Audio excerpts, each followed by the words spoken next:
arm as I collected my things from behind the bar and said, "Your luck has to change sometime." I wouldn't bet on it. Bad luck seems to have been with me my entire life. Everyone has one of those days occasionally, but I seem to have them every day.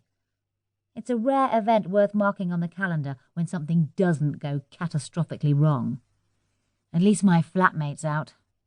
I'm grateful for the small mercies as I let myself into the cramped 2-bedroom space I share with a 22-year-old student whose only hobbies seem to be eating my food, sleeping during daylight hours, and humping a string of scantily clad girls who could do so much better. Him not being there to mock me for losing yet another job is the only bit of luck I'm going to have today. I shrug my damp jacket off and shiver, cold and wet through to my skin from the persistent drizzle that somehow makes you even wetter than heavy rain. I need to go and change, but first, chocolate. I go into the kitchen, open the cupboard that's supposed to be mine, only to find he's eaten my last chocolate bar. I was saving that whisper for an emergency, and it's gone. My fingers curl like claws, and I shake them at the ceiling. "Ah!" I shout to myself, grateful for the empty house.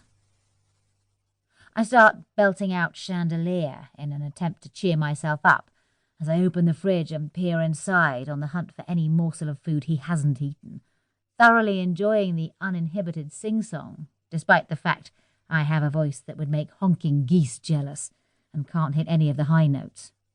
It doesn't stop me trying, though. It doesn't make any food magically appear in the fridge, either. I'm just hitting the last and highest chandelier in the chorus, the one that's capable of shattering glass chandeliers even when sung by someone who can actually sing, when I close the fridge door and let out a scream of shock because my flatmate is not out. He's standing behind the fridge door, laughing silently, with his harem of gorgeous 20-something women gathered around him, looking like they've just stepped out of Love Island. "Is your mum drunk?" I overhear one of them saying as they walk away, sniggering. I'm not drunk. I'm also not his mum. I'm nowhere near old enough to have birthed that food-stealing lynx addict. I might have to agree with her on the singing, though, and start doing my hair more often. My hair elastic chooses that moment to snap, pinging the back of my head and causing my wet hair to drop around my shoulders. No doubt I've walked home looking like I've been lying on my back at the bottom of a bottle of gin, too. I should possibly start checking my hair before being seen in public. I sigh and gather it up in one hand, pulling my long hair out from where it's already got tangled around my shoulders, pick up my bag and coat from where I dumped them and trudge upstairs, thinking about facing the drizzle again to go to the shop and get some food in. And some alcohol. Definitely some alcohol. I unlock my bedroom door and go in, closing it behind me and wanting nothing more than to collapse on the bed and pretend this day didn't happen. I dump my stuff and go to flop on the inviting duvet, but I catch my foot on a power lead and trip over, the movement yanking my laptop, which is plugged into it. I yelp and try to catch it as it starts to fall from the bedside table. I leap forward and thank every lucky star in the universe when it lands on the pillow, and I manage to get hold of it before it crashes to the floor. Maybe I was due some luck today after all.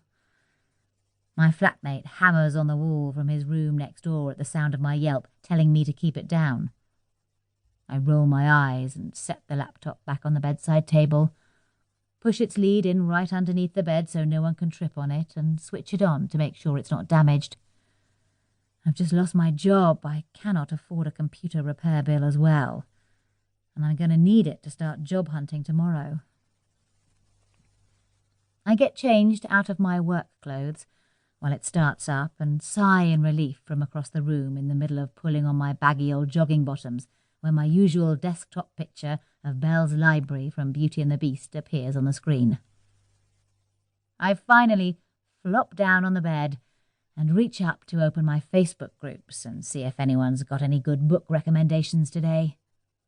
Reading about books is the only way to improve this day. I quickly check my emails first and almost laugh at the one with the